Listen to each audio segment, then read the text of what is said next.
High command hello ಮಾಡಿದ್ರೆ ನಾನು ಇಲ್ಲೇ ನಾನೇ ಬಜೆಟ್ ಮಾಡಿಸ್ತೀನಿ, ನಾನೇ ಬಜೆಟ್ ಮಾಡಿಸ್ತೀನಿ. ನಾನೇ ಅಂತ ಹೇಳ್ಬೇಕಲ್ಲ. ಓಕೆ, ನೆಕ್ಸ್ಟ್ ಬಜೆಟ್ ನಾನೇ. ಹೈಕಮಾಂಡ್ ಅಲೋ ಮಾಡಿದ್ರೆ ನಾನೇ ಬಜೆಟ್ ಬಂದಿಲ್ಲ ಅವ್ರೇನ್ ಪರವಾಗಿಲ್ಲ. ಈಗ ನೀನ್ ಹೇಳಪ್ಪ, ನಾನು ಮುಖ್ಯಮಂತ್ರಿ ಆಗ್ತೀನಿ ನೆಕ್ಸ್ಟ್ ಅಂತ ಹೇಳ್ಬಿಡು. ನೋಡ ಹೇಳಪ್ಪ, ಅಲ್ಲ ಸರ್, ಏನ್ ಹೇಳಪ್ಪ, ಅದ್ ಹೇಳಕ್ಕಾಗತ್ತಾ?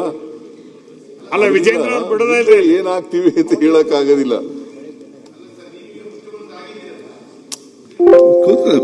ನಾನು ಮುಖ್ಯಮಂತ್ರಿ ಆಗಿದ್ದೀನಿ, ಈಗ leader of the opposition.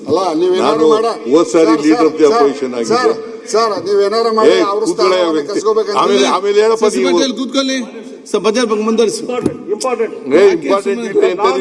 I am not ಯೀಲ್ಡಿಂಗ್. Continue. ಮಾತಾಡ್ತಿದ್ದಾರೆ ಜೆಜೆಎಂ ಹೇಳಿದ್ರಲ್ಲ, ಮತ್ತೆ ನೀವು ರಿಪೋರ್ಟ್ ಅಲ್ಲ, ಕ್ಲಾರಿಫಿಕೇಶನ್ ಮಾತಾಡಿ. ಆಡಿಟರ್ ಜನರಲ್ ಅವ್ರ ರಿಪೋರ್ಟ್ ಇದು. ಅದು ಸಿಎಜಿ ರಿಪೋರ್ಟ್. ನೀವು ಇಂಗ್ಲಿಷ್ ಪುಸ್ತಕ ತೆಗೆದಿರಿ, ನಾನು ಇಂಗ್ಲಿಷ್ ಪುಸ್ತಕ ತೆಗೆದಿದ್ದೀನಿ.